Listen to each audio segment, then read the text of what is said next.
कृष्णाय भूतले श्रीमते भक्ति वेदांत स्वामिनिति नामिने नमस्ते सरस्वती देवी गौरवाणी प्रचारिणे निर्विशेष शून्यवादी पाश्चात्य देश हरे जय कृष्ण श्री प्रभु। कृष्ण चैतन्य प्रभु नित्यानंद श्री अद्वैत गदाधर श्रीवासादि गौर भक्तवृंद हरे कृष्णा कृष्ण कृष्णा हरे हरे हरे राम राम राम हरे हरे कृष्ण। तो सबका स्वागत है भक्ति शास्त्री कोर्स में भगवद गीता अध्याय 5वां। हम लोग आगे बढ़ते हैं। श्लोक 18 समदर्शी विद्या विनय संपन्ने ब्राह्मणे गविहस्तिनि सुनी चैव स्वपाके च पंडिता समदर्शी। तो इधर जो आत्म साक्षात्कारी व्यक्ति है वो किस प्रकार से उसका दृष्टिकोण है, हर वस्तु या हर व्यक्ति को किस प्रकार से दिखता है, इसके बारे में कृष्ण अर्जुन को बता रहे हैं। विद्या विनय संपन्न है, उसके पास आध्यात्मिक विद्या है या दिव्य विद्या है और वो विनय से भी संपन्न है। कल हम लोग चर्चा कर रहे थे विद्या विनय न शोभ, विनय से ही जो है विद्या शोभायमान होता है। तो अलग अलग लोगों को वो देख रहा है। वर्णाश्रम में हम देखते हैं कि वर्णाश्रम में श्रेष्ठ व्यक्ति है ब्राह्मण, ब्राह्मण को देख रहा है। फिर जो जानवर है उसमें दो प्रकार के जानवर है, पालतू जानवर और एक जंगली जानवर। तो पालतू जानवर में श्रेष्ठ है गाय, तो उसको देख रहा है। फिर जंगली जानवर में श्रेष्ठ है हाथी, उसको देख रहा है। फिर बाद में बहुत ही निम्न प्रकार का जो जानवर है वो है कुत्ते को देख रहा है। फिर उसके बाद शफाक, जो कुत्ते को खाने वाला या मांस पकाने वाला, ये सबको देख रहा है, लेकिन सबको जो है समदर्शी समान दृष्टिकोण से देख रहा है, क्योंकि वो उनकी बाहरी जो शरीर है उसको नहीं देखता।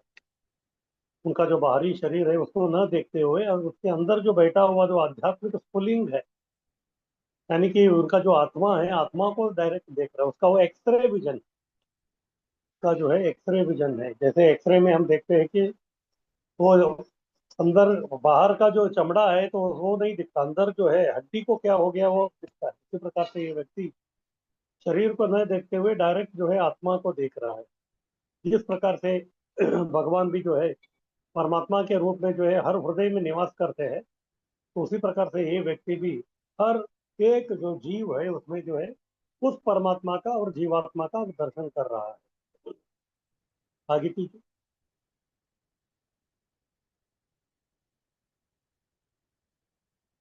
विद्याधारी व्यक्ति ब्राह्मण, गाय, हाथी, कुत्ता, शपथ को समान देखता है, क्योंकि इसको बहुत ही दिव्य ज्ञान प्राप्त है, आध्यात्मिक ज्ञान प्राप्त है। तो इसलिए विद्या भी है और विनयशाली भी है। तो इसलिए इस व्यक्ति को जो है अपने विद्या के ऊपर घमंड नहीं है, यानी कि ये व्यक्ति घमंडी नहीं है। अगर शायद घमंडी होता तो फिर ये विद्या प्राप्त करने वाला जो व्यक्ति है वो तो ब्राह्मण ही है।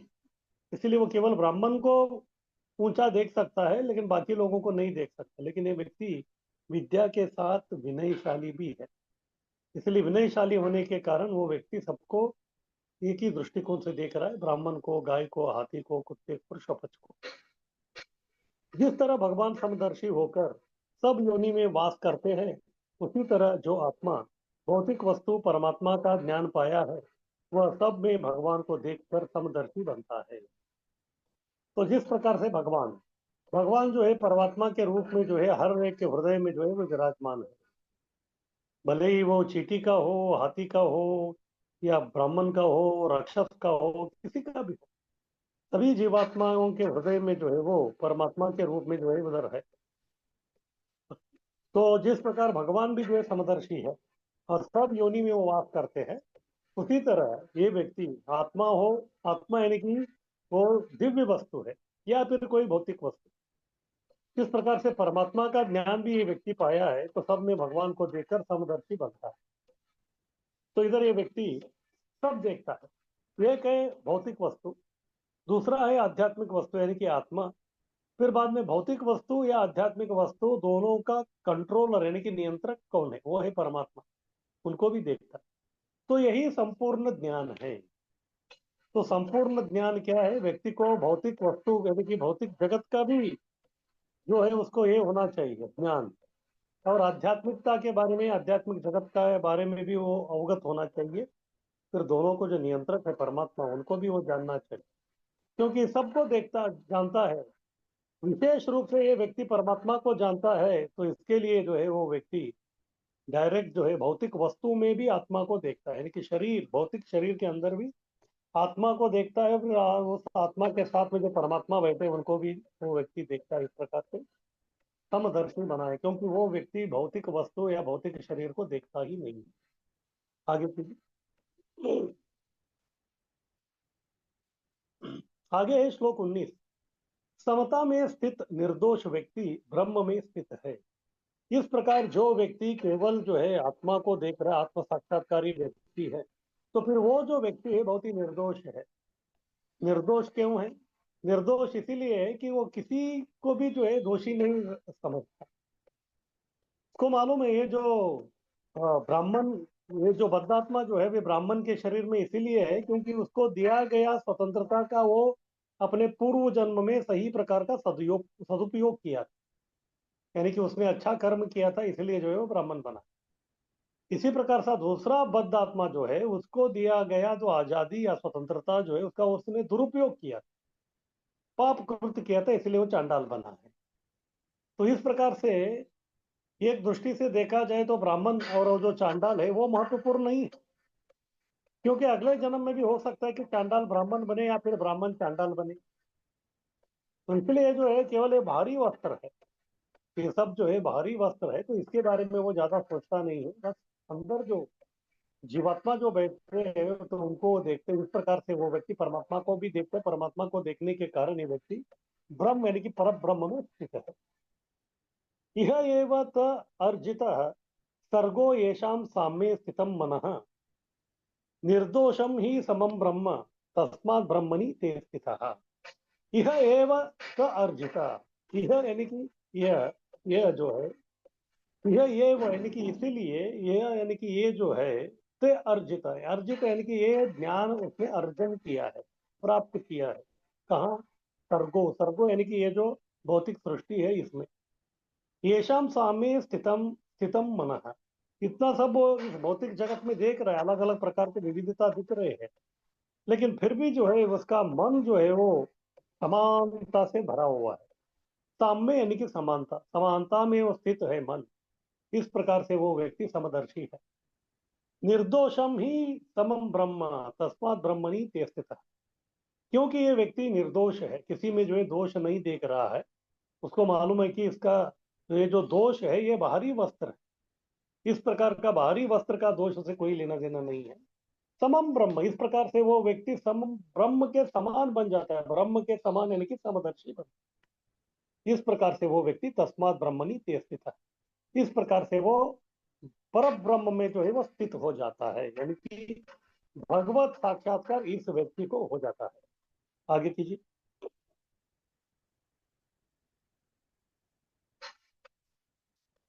तो समता के बारे में इधर बता रहे हैं प्रभुपाद जी तात्पर्य में, अलग अलग लोगों का अलग अलग प्रकार का समानता है। पहला है ब्रह्मवादी। ब्रह्मवादी यानी कि जो ब्रह्मन के पूजक है, निर्विशेष निराकार जो ब्रह्मन है उनके वो पूजक है, सबको ब्रह्मन में स्थित देखता है। तो इस प्रकार से जो ब्रह्मन लोग हैं उनको भी एक प्रकार का आध्यात्मिक ज्ञान है। भले ही वो लोग आध्यात्मिक जगत के बारे में नहीं जानते, लेकिन जो ब्रह्म ज्योति है उसके बारे में जानते हैं। और ब्रह्म ज्योति में जितने भी जो है जीवात्मा उधर आके आ जाते हैं तो फिर वो उनके हिसाब से जो है सब उसमें लीन हो गए। और एक बार वो लीन हो गए तो सब लोग उसी में स्थित है, सब लोग जो उसी में स्थित है। इस प्रकार से वो सबको ब्रह्मन में स्थित इस प्रकार से वो देखता है। उससे बढ़कर है परमात्मावादी, सब में परमात्मा स्थित है यह जानता है। तो परमात्मावादी क्या करता है?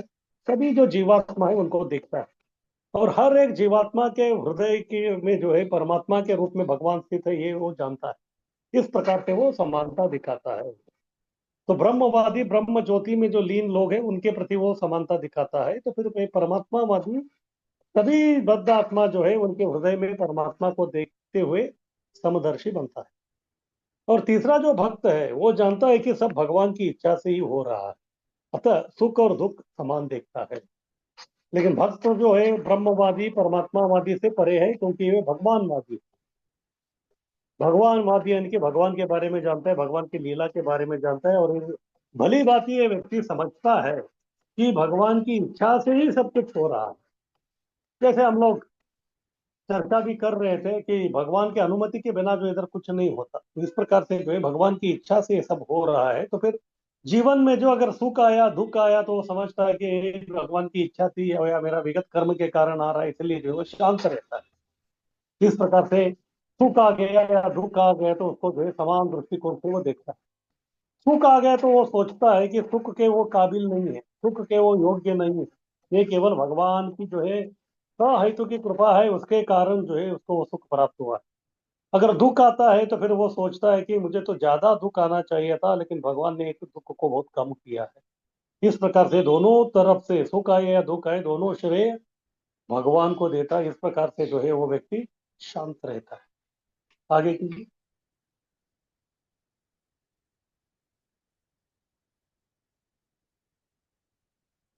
आगे है श्लोक 20। तो भक्त के लक्षण कौन से है? इस प्रकार ये तो आत्म साक्षात्कारी या भगवत साक्षात्कारी जो व्यक्ति है, अंत में जो है वो व्यक्ति भक्त बन जाता है। इस प्रकार आत्म साक्षात्कारी या भगवत साक्षात्कारी जो भक्त है, उसके लक्षण क्या क्या होने चाहिए, क्या क्या क्या रहता है, वो अभी कृष्ण अर्जुन को बता रहे ताकि इन लक्षणों को वो प्राप्त करने का प्रयास करे। न प्रवृष्येत प्रियम प्राप्य, न उद्विजेत प्राप्य च अप्रियम, स्थिर बुद्धि असमूढ़ो ब्रह्मविद ब्रह्मणि स्थितः। तो जैसे पिछले श्लोक के तात्पर्य में अंत में प्रभुपाद जी बता रहे थे कि ये व्यक्ति यानी कि जो भगवानवादी या भक्त जो है, उसके जीवन में सुख दुख आ गया तो वो क्या करता है, समानता से देखता है। तो किस प्रकार से वो इसको वो समानता से देखता है सुख और दुख में, उसको जो है ये श्लोक में बता रहे हैं। तो पहले ही लाइन में बता रहे हैं कि पहला है कि न प्रवरुष्येत प्रियम प्राप्त। प्रियम यानी कि उनके जो भी मनोकामना थी, उनका जो भी इच्छा थी, प्राप्त यानी कि वो उसको मिल गया। जो भी उनको प्रिय वस्तु था वो मिल गया। तो सामान्यतः देखा जाए प्रिय वस्तु जब व्यक्ति को मिलता है तो फिर वो व्यक्ति बहुत ही आनंदित हो जाता है, क्योंकि वो सुख का क्षण है। लेकिन ये व्यक्ति जो है भक्त, इस प्रकार प्रिय वस्तु प्राप्त होने से भी वो व्यक्ति जो है न प्रवृष्य, हृष्य यानी कि हर्षित होना, प्रवृष्य यानी कि संपूर्ण रूप से जो है हर्षित होना। लेकिन ये व्यक्ति भक्त जो है भौतिक वस्तु उसको जो भी प्रिय है उसको प्राप्त करने के बाद भी जो है वो इतना हर्षित नहीं होता। न उद्विजेत प्राप्य च अप्रियम, या फिर कभी कभी जो है, क्योंकि ये जिंदगी द्वंद्व में है, हमेशा जो है आपको प्रिय वस्तु प्राप्त नहीं होता, कभी कभी जो है प्रिय वस्तु के प्रयास में आपको अप्रिय वस्तु भी प्राप्त हो सकते हैं। और जब भी उस व्यक्ति को अप्रिय वस्तु प्राप्त होता है तो फिर तभी उत्तेजित, वो व्यक्ति जो है उत्तेजित नहीं होता। अरे मुझे मिलना चाहिए था नहीं मिला, इस प्रकार से नहीं, नहीं मिलने पर उत्तेजित नहीं होता, और मिलने पर वो व्यक्ति बहुत हर्षित भी नहीं होता। इस प्रकार सुख और दुख में जो है बहुत ही समानता से रहता है। इस प्रकार क्यों होता है? क्योंकि स्थिर बुद्धि है, उसका बुद्धि जो है स्थिर है। बुद्धि स्थिर होने के कारण, बुद्धि स्थिर इसीलिए है क्योंकि उसको आध्यात्मिक ज्ञान प्राप्त हुआ है। आध्यात्मिक ज्ञान प्राप्त होने के कारण उस व्यक्ति का बुद्धि बहुत स्थिर है। तो स्थिर बुद्धि होने के कारण असम्मूढ़ हो, मूढ़ यानी कि मूर्ख, और सम्मूढ़ यानी कि संपूर्ण मूर्ख। लेकिन ये व्यक्ति जो है नहीं, असम्मूढ़ है ये, यानी कि ये व्यक्ति जो है कभी मूर्खतावश काम नहीं करता, क्योंकि बुद्धि स्थिर है। इस प्रकार का जो व्यक्ति है बाद में क्या होता है, ब्रह्मविद। ब्रह्मविद यानी कि ब्रह्म को जानता है, ब्रह्म को जानता है यानी कि वो व्यक्ति भगवान को जानता है। इस प्रकार से भगवान को जान के वो व्यक्ति कहाँ रहता है, ब्रह्मणी स्थित। इस प्रकार जो पर ब्रह्म है यानी कि जो भगवान है, तो उनमें जो है वो स्थित हो जाता है। तो ये सब जो है भक्त के लक्षण है। आगे कीजिए।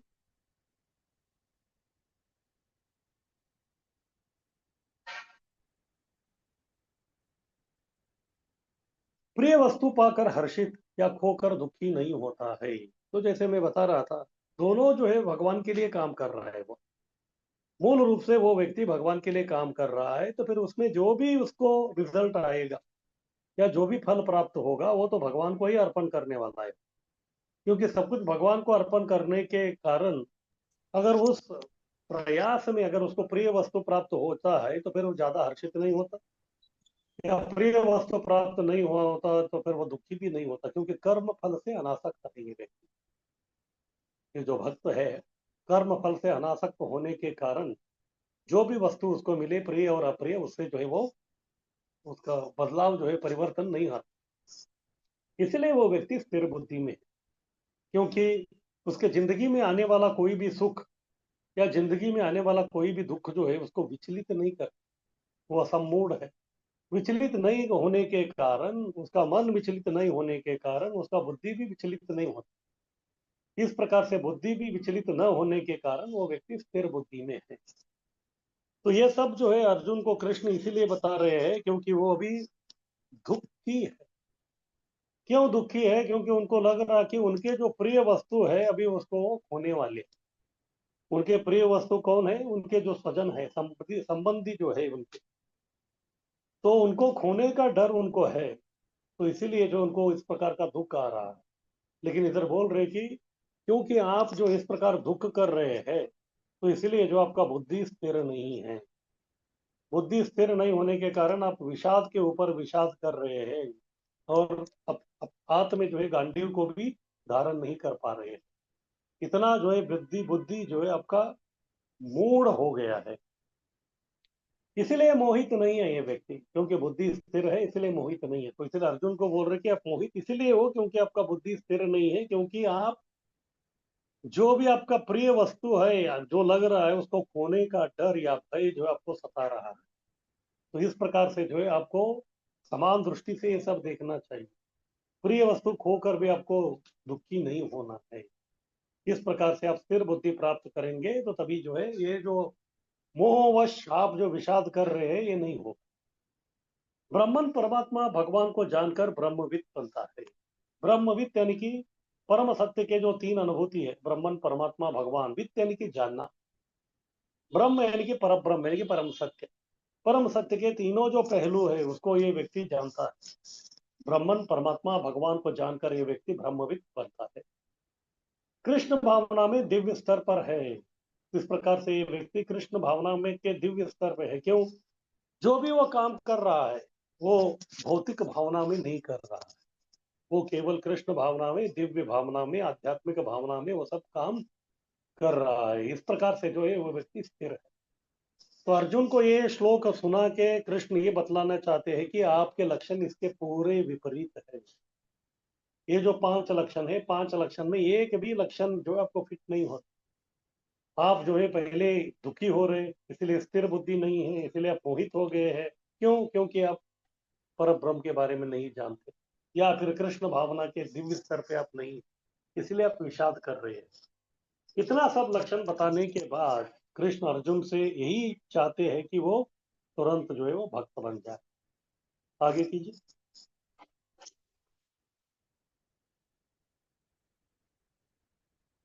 श्लोक 21।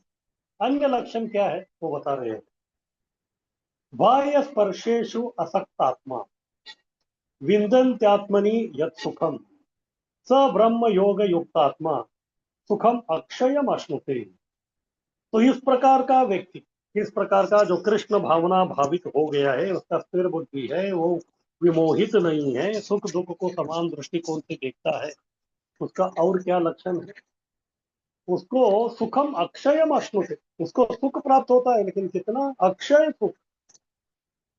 ये क्यों अक्षय सुख है? क्योंकि ये सुख जो है वो भौतिक सुख नहीं।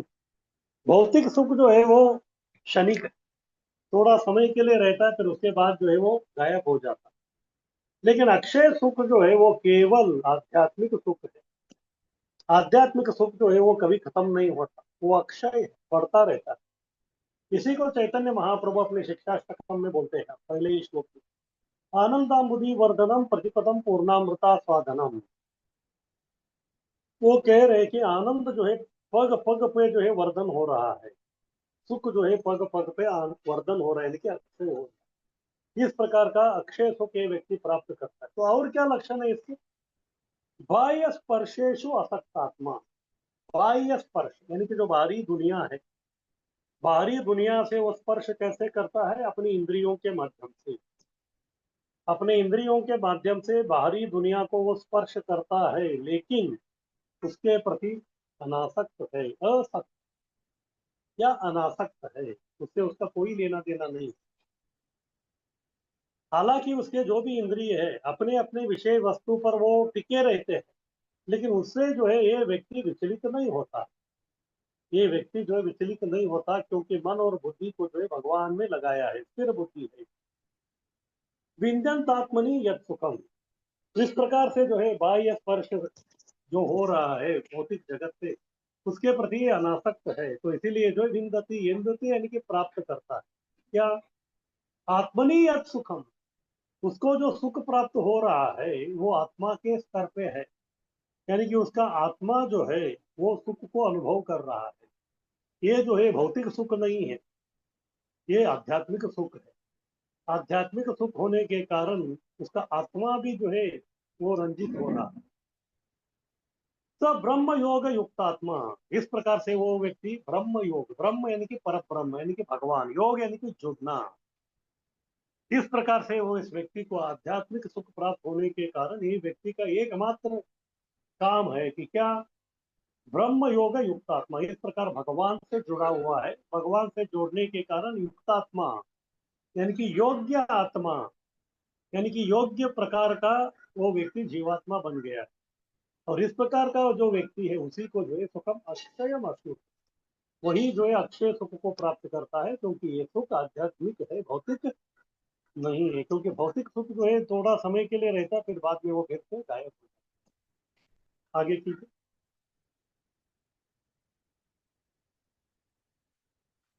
इंद्रिय सुख में ये व्यक्ति अनासक्त है। ऐसा नहीं कि इंद्रिय काम नहीं कर रहे हैं, इंद्रिय काम कर रहे हैं, लेकिन फिर भी जो है वो अनासक्त है। ऐसा नहीं कि ये व्यक्ति जो है अंधा है, बहरा है, बोल नहीं सकता, ऐसा नहीं है। सब जो है सामर्थ्य है इसको, लेकिन फिर भी इंद्रिय जो है सभी प्रकार के अपने विषय वस्तु पर लगने के बाद भी व्यक्ति अनासक्त है, यानी कि इनका वैराग्य जो है बहुत ही उच्च स्तर का है। तो इधर उदाहरण बता रहे यमुनाचार्य जी का।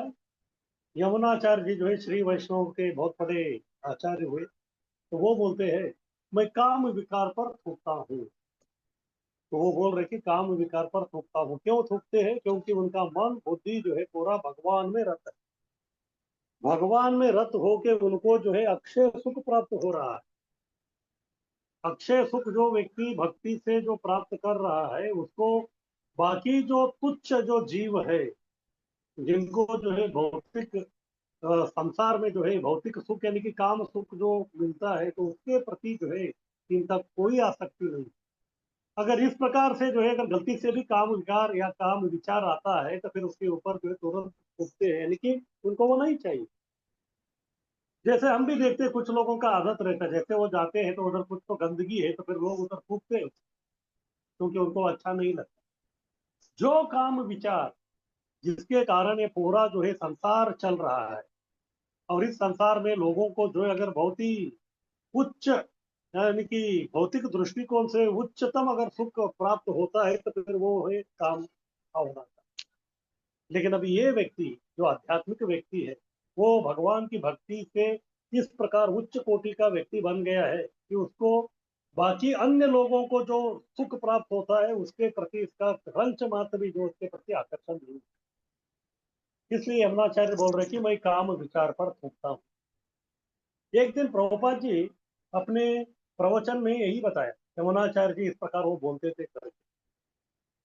फिर इसके बाद जो है कुछ माता जी जो उस मंदिर में थे वो टेम्पल प्रेसिडेंट तो अध्यक्ष थे, उनके पास जाके कंप्लेंट करने लगे। तो कंप्लेंट क्या था, कंप्लेंट ये था कि ये जो भक्त है जब भी माता जियों को देखता है तो फिर वो थूकता रहता है। उनको समझ में नहीं ऐसा क्यों कर रहा है। फिर बाद में ये विषय जो है प्रभुपाद जी तक चला गया। फिर बाद में प्रभुपाद जी ने उसको बुलाया, फिर बाद में पूछे ऐसा क्यों करता है?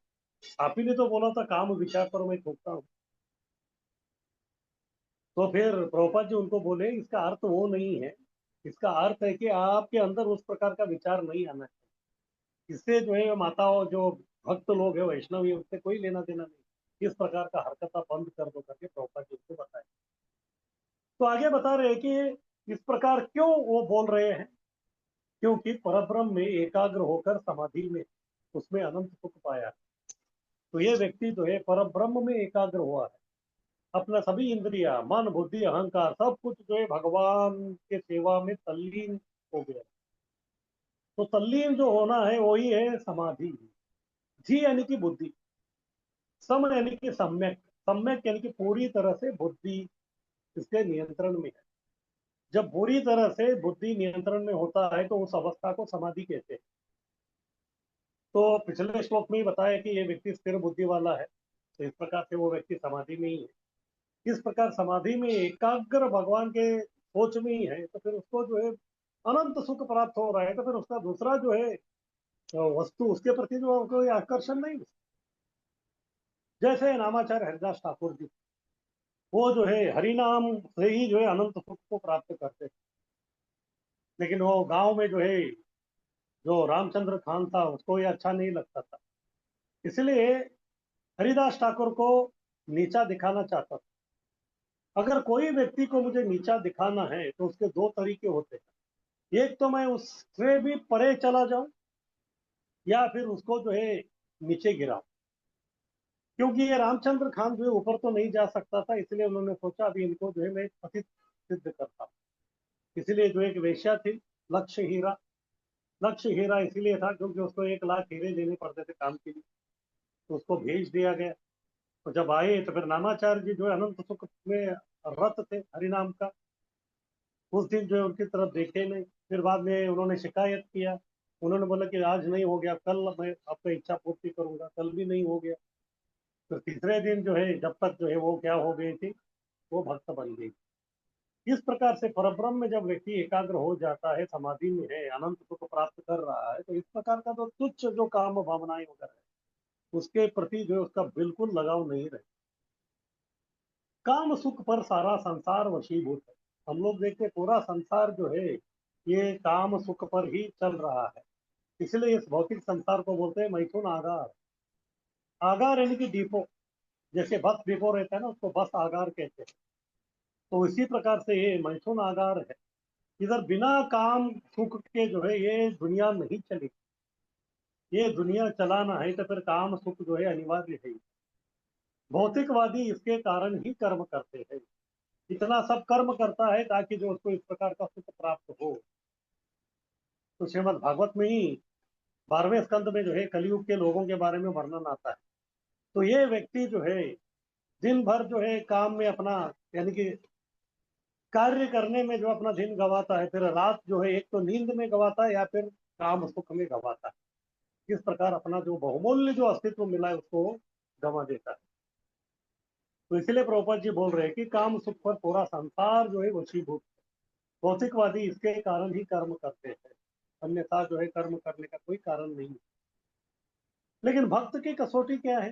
क्योंकि भक्त भी जो है इसी प्रकार के भौतिक दुनिया जो है, जो काम प्रधान मैथुन आगार वाला भौतिक संसार में वो जो है भक्ति कर रहे हैं, यानी कि उसके लिए बहुत कठिन है। यही उसकी कसौटी है। इतना सब प्रलोभन के बीच में भी उसको जो है भक्ति जो करनी है वही उसके सबसे बड़ी कसौटी है। काम सुख के बिना उत्साह से भक्ति करना ही भक्त की कसौटी है। हालांकि काम वासना जो है नाना प्रकार से हमको प्रलोभन देता रहता है, लेकिन फिर भी जो है उसको त्याग कर हमको जो है आगे बढ़ना है भक्ति में। उत्साह निश्चयात धैर्यात तत्त कर्म प्रवर्धना। हमको जो है उत्साह, धैर्य और निश्चय के साथ जो है आगे बढ़ना है इसमें, भक्ति में। इस प्रकार से काम सुख के बिना अगर कोई उत्साह से भक्ति कर रहा है तो फिर वो सही में महात्मा है। और यही भक्तों के लिए कसौटी है, क्योंकि पूरा दुनिया वो कर रहा है। जो पानी है, पानी को जो है ऊंचे स्थान से नीचे स्थान की तरह प्रवाहित होना स्वाभाविक, लेकिन वही निचले स्थान से ऊपर उसको पहुंचाना इतना आसान नहीं, वो कसौटी है। इसी प्रकार से सब लोग जो है काम प्रवाह में डूबे हुए हैं। अगर भक्त जो है उसके विपरीत जाना चाहता है तो फिर उसके लिए बहुत बड़ा कसौटी है।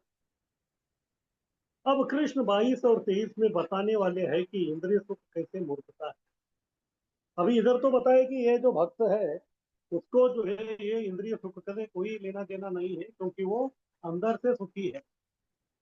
भक्ति के कारण उसको सुख प्राप्त होने के कारण उसको सुख के लिए जो है कोई भारी वस्तु की कोई आवश्यकता उसको बिल्कुल नहीं है।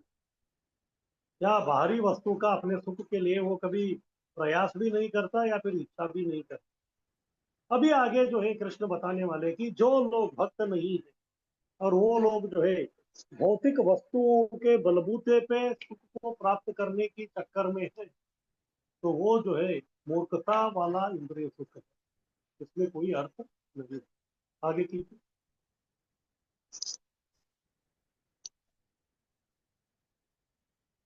तो किसी का कुछ प्रश्न है तो पूछ सकते हैं, अब तक हम लोग जो चर्चा किए उसके ऊपर। ने आखिरी वो काजू कतरी की नहीं है नहीं जा नहीं पाए वो।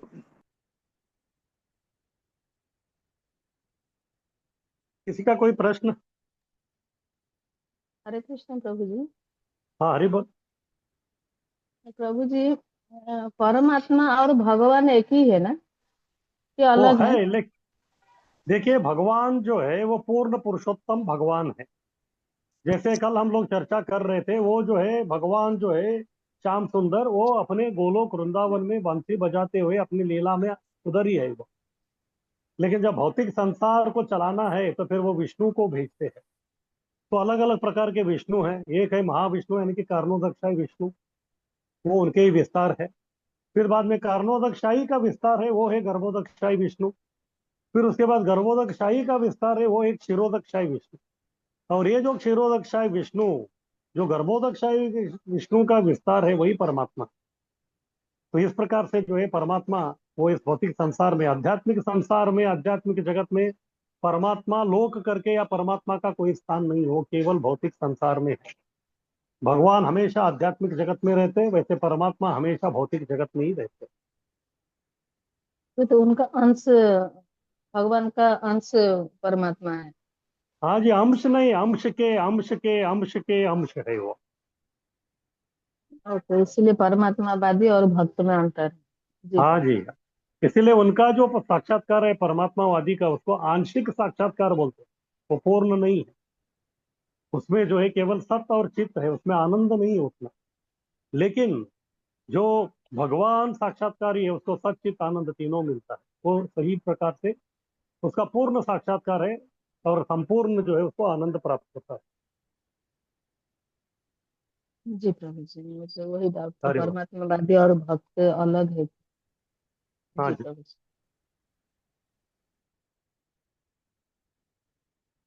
और किसी का कुछ प्रश्न?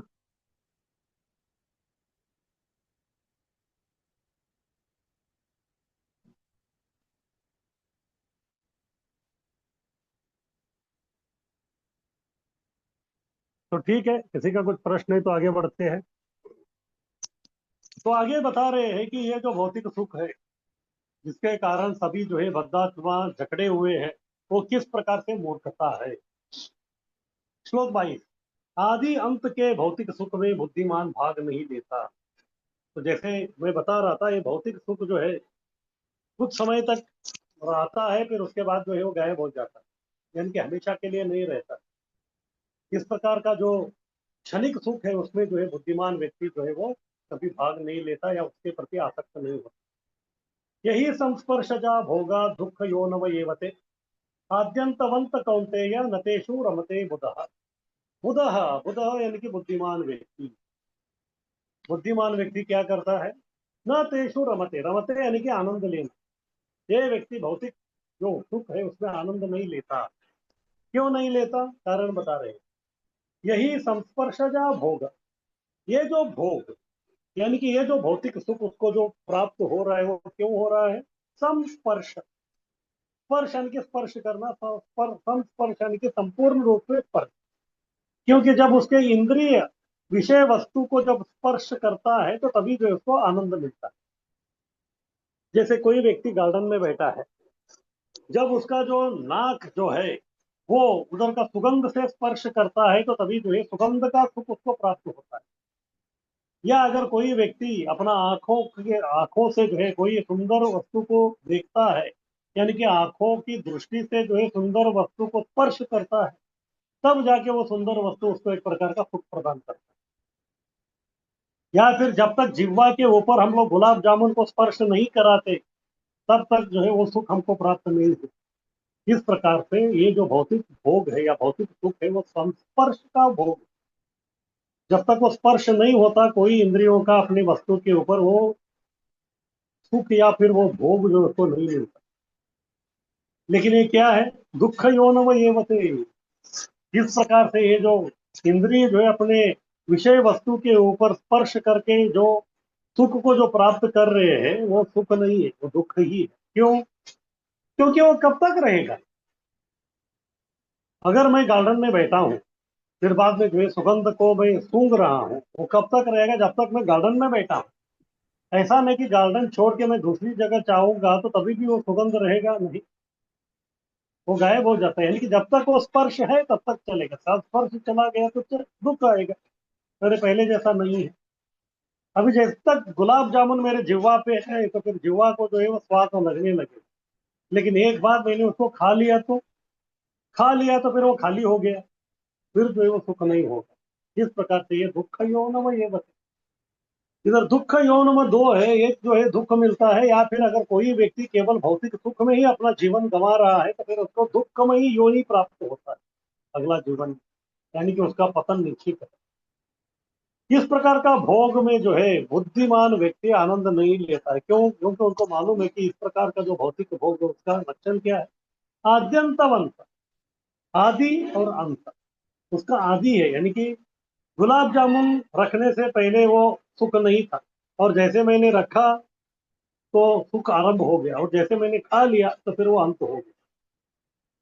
तो इस प्रकार ये भौतिक सुख का एक आदि है और एक अंत है।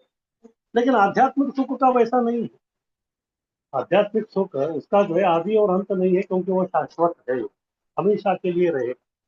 कौनते या नतेश्वर रमते मुदा, तो अर्जुन को बोल रहे थे कौनते। कौनते यानी कि आप कुंती के पुत्र हो, और आपकी माता यानी कि मेरी जो बुआ है, इस प्रकार का जो तुच्छ जो सुख है उसको उन्होंने कभी नहीं चाहा, इसलिए वो भक्त है।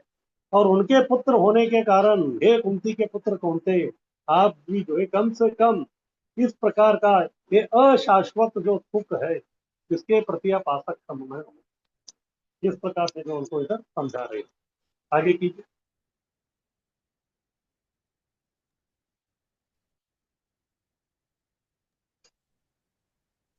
भक्त भक्ति का ऊंचा रस के कारण तुच्छ भोग में आनंद नहीं पाते हैं।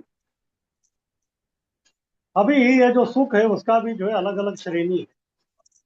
अगर व्यक्ति को जो है उन्नत सुख प्राप्त हो गया तो फिर नीचे वाला सुख को वो त्याग देता है। जैसे हम लोग भी देखते हैं, बच्चा जब छोटा रहता है तो उसको खिलौने से जो है सुख प्राप्त होता है। पिताजी जो है उनके लिए जो है छोटा साइकिल का जो खिलौना है वो देते हैं, उससे वो खेलता रहता है। लेकिन जब थोड़ा बड़ा हो जाता है तो फिर वो खिलौना साइकिल वाला उसको अच्छा नहीं लगता, उसको जो है असली साइकिल ही चाहिए, बड़ा हो गया। तो इस प्रकार से जो है सुख का अलग प्रकार का वो श्रेणी है। फिर और बड़ा होता है तो बोलेगा कि ये मुझे नहीं चाहिए, मुझे जो है मोटरसाइकिल चाहिए। और बड़ा होता है तो चाहे बोलता है कि मुझे कार चाहिए। इस प्रकार जो है सुख का श्रेणी अलग अलग। तो इस प्रकार से अगर कोई व्यक्ति को जो है कार,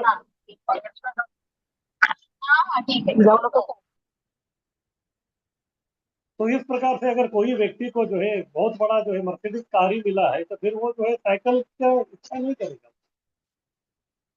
तो इस प्रकार से भक्त को जो है भक्ति का ऊंचा रस प्राप्त हुआ, हायर टेस्ट। इसीलिए बाकी जो लोग भौतिकवादी लोग जो है तुच्छ भोग में जो आनंद लेते हैं, उस प्रकार का तुच्छ भोग का आनंद ये व्यक्ति न उसका इच्छा करता है, न उसके प्रति वो प्रयास करता है। तो पद्म पुराण में भी बताते हैं, रमनते योगिनो अनंते। रमनते रमनते रममान, इनके आनंद लेते हैं कौन? योगी लोग। किनमें? अनंत में। अनंत यानी कि अनंत भगवान। अनंत भगवान जो है अपने अनंत फलों से पूरा ब्रह्मांड को धारण किया है, और अपने अनंत फलों से जो है अनंत भगवान के अनंत गुण जो है अनंत लीला को वो कीर्तन भी कर रहे हैं। लेकिन आज तक जो है एक भगवान जो एक क्षण में जो लीला करते हैं उसका भी वर्णन करने के लिए वो असमर्थ है। लेकिन कुछ भी हो, जो योगी लोग यानी कि जो भक्त लोग हैं, वो उनको अनंत सुख प्राप्त होता है। क्यों? क्योंकि वो रमन यानी कि भगवान में वो रमन करते हैं। योगी राम में रमन से अनंत सुख पाया है। तो योगी यानी कि इधर भक्त लोग हैं, वो लोग जो है राम राम का शब्द का अर्थ ही है आनंद, आनंददाता। आनंददाता को राम कहते हैं। या फिर कृष्ण का भी एक नाम है राधा रमन, यानी कि राधा को आनंद देने वाला, या राधा के संग में जिसको आनंद प्राप्त होता है वो है राधा रमन। तो इस प्रकार से ये योगी भी रमन थे, यानी कि उनको भी आनंद प्राप्त होता है किनसे? भगवान अनंत से, और उसकी वजह से उनको अनंत सुख भी प्राप्त होता है। और इस प्रकार भक्ति में अनंत सुख प्राप्त करने वाले जो लोग हैं, उनको तुच्छ भौतिक सुख की कोई कामना नहीं रहती। आगे श्रीमद् भागवत का श्लोक है, 5वें स्कंद का 5वें अध्याय का पहला श्लोक।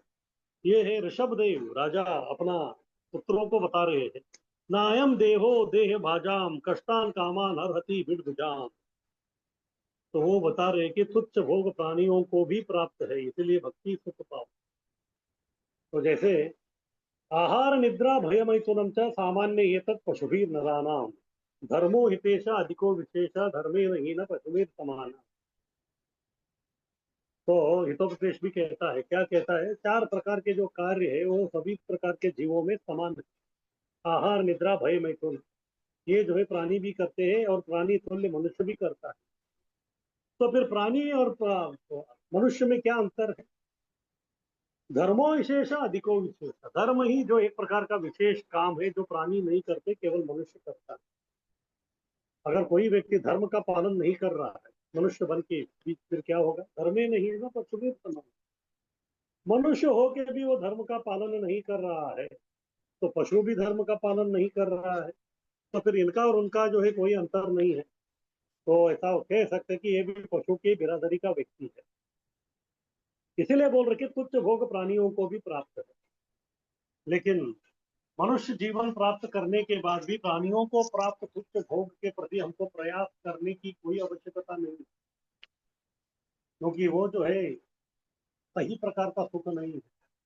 इसलिए व्यक्ति को कौन सा सुख प्राप्त करना चाहिए? उन्नत सुख, और वो है भक्ति सुख। इसलिए बोल रहे कि व्यक्ति को जो है भक्ति का सुख प्राप्त करना चाहिए, और भक्ति का सुख प्राप्त करके उसको आगे जो अपना साक्षात्कार का जो मार्ग है उसको आगे बढ़ाना। आगे की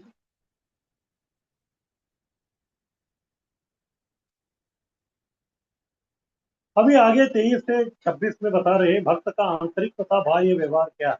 अभी भक्त के काफी लक्षण बताए। अर्जुन को ये भी बताया गया कि जब तक आप कृष्ण भावना भावित कार्य करते हुए स्थिर बुद्धि वाले नहीं होते, तब तक जो है आप विमोहित होते ही रहेंगे। इसलिए आपको क्या करना पड़ेगा? आपको जो है यह जो तुच्छ सुख है, जैसे अभी अर्जुन के लिए सुख क्या है? युद्ध में जो है विजय प्राप्त करना। लेकिन कृष्ण उसको बोल रहे हैं अर्जुन को कि ये जो विजय से आपको जो सुख प्राप्त हो रहा है, ये भी जो है बस क्षणिक। इसलिए अगर सही प्रकार से अगर आपको जो है विजय प्राप्त करना है, तो फिर वो आध्यात्मिक विजय होना चाहिए।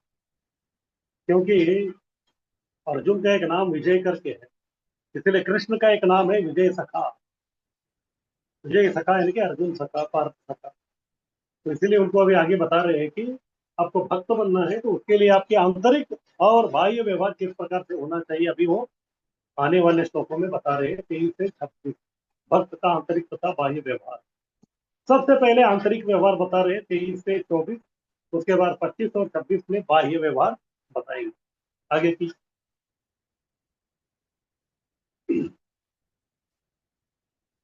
तो श्लोक 23, मृत्यु पूर्व काम क्रोध के वेग को सहन कर लो। ये सब जो है मृत्यु के पूर्व होना चाहिए। अगर मृत्यु के पूर्व हम लोग काम और क्रोध का वेग को सहन नहीं किया, तो फिर हमारा मन विचलित हो जाएगा, और मन विचलित होने के कारण हम लोग काम या क्रोध के शिकार हुए हैं अंतिम समय में, तो फिर हमको उसी प्रकार से जो है अगला शरीर प्राप्त होगा। इसलिए इधर बोल रहे कि कम से कम मृत्यु पूर्व यानी कि शरीर त्याग करने से पहले व्यक्ति को काम और क्रोध को रोकना पड़ेगा। लेकिन वो एक झटके में नहीं होगा। जो व्यक्ति अपना पूरा जिंदगी भर काम और क्रोध को जो है नियंत्रण किया है, या नियंत्रण करने का या सहन करने का कोशिश किया है, वही व्यक्ति अंतिम समय में भी इसको सहन कर सकता है। क्योंकि अंतिम समय में इतना तकलीफ होता है, इतना तकलीफ होता है कि व्यक्ति जो है क्रोध करना स्वाभाविक है। जैसे हमारा अनुभव है, जो भी साधारण व्यक्ति है उसको जो है जो चाहिए वो नहीं मिल रहा है, तो फिर वो क्रोधित हो जाता है, या तकलीफ हो रहा है तो फिर वो क्रोधित होता है। और मृत्यु से बढ़कर और कोई तकलीफ का चीज जो है संसार में नहीं। इसीलिए इधर बोल रहे कि मृत्यु के पूर्व में ही व्यक्ति को काम और क्रोध के जो वेग है उसको सहन करना। शक्नोति यहैव यः सोढुम् प्राक् शरीर विमोक्षणात् काम काम क्रोधोद्भवम वेगम स युक्त स सुखी नरः। नरः नरः यानी कि मनुष्य, सुखी नरः यानी कि सुखी मनुष्य कौन है उसके बारे में बता रहे हैं। ये सुखी नर जो है स युक्त, ये योग्य नर है।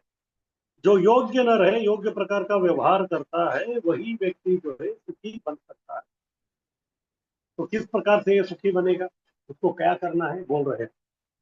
शक्नोती, शक्नोती यानी कि अगर आपके पास जो है शक्य है या फिर आपके पास सामर्थ्य है, यह यानी कि ये आपको करना है, या क्या यह यानी कि ये सोढ़ुम, सोढ़ुम यानी कि जो इनको सहन करना है। प्राक शरीर विमोक्षणा, प्राक शरीर विमोक्षणा यानी कि शरीर से आत्मा जो है विमुक्त होने से पहले, यानी कि व्यक्ति जो है प्राण को त्यागने से पहले उसको सहन करना है। किसको?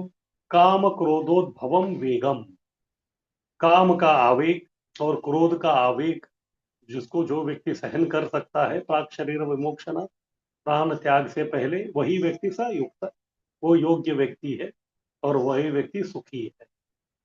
अन्यथा जो व्यक्ति पूरा जिंदगी भर में अपना काम और क्रोध को कंट्रोल नहीं कर पाया, वो कभी सुखी नहीं रह सकता और उसको जो है फिर से दुख योनव एवते, और जो है दुख में उसको जो है नाना प्रकार के योनि जो है अगले जीवन में प्राप्त होंगे। आगे कीजिए।